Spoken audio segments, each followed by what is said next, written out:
So the real question here, have the federal agencies embraced software-defined infrastructure? So let's draw out a few of those parameters here. We really started with physical server automation and server virtualization called virtual machines. We're going to talk a little bit about that. You see some of the numbers coming up. And then we're going to talk about networks, right? How do we define networks, software-defined networking? And we're going to talk about the planes, the data and forwarding planes, control planes, and provisioning. And then the last thing we're going to talk about is disk, represented there in the lower left-hand corner.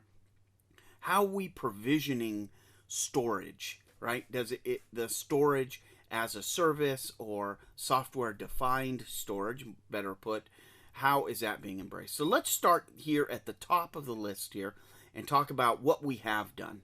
Now, according to a 2014 OMB study and report, they indicate that 87% of all federal agencies have implemented some form of server automation or server virtualization. I do not believe that the report indicates that 87% of all federal agencies are virtualized, although there are a lot of federal agencies leveraging virtual technology like VMware or Red Hat or Citrix or others that are out on the market, OpenStack.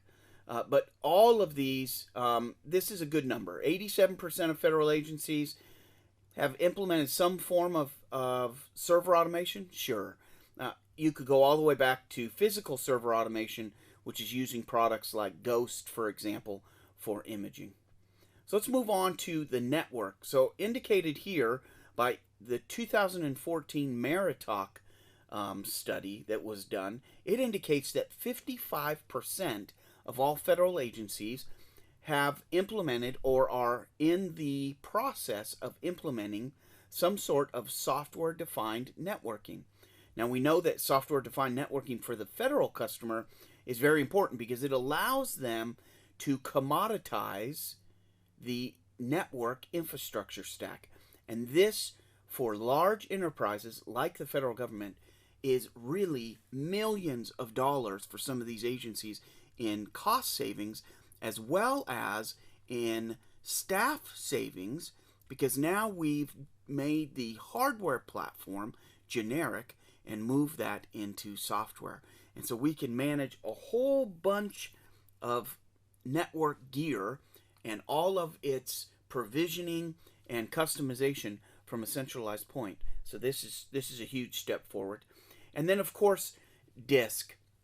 So if you listen to Gartner indicates that storage within the federal government is growing doubling every 18 months. That's a lot of storage.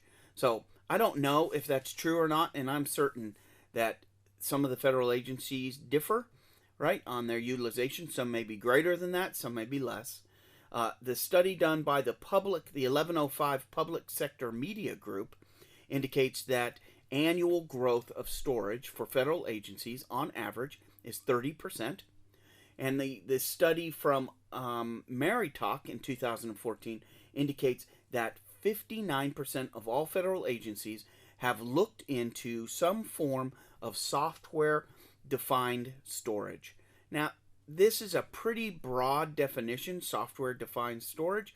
It's going to include things like provisioning, utilization, disk flexibility, right? Can I purchase that as OpEx or CapEx? How does that all work? Now remember, the core definition, and see other videos on this, but the core definition of a software-defined storage is that the intelligence of the software allocates storage to be used by the application as the application dictates. And of course, it's done through policy and process and automation. So all of that is definitely included.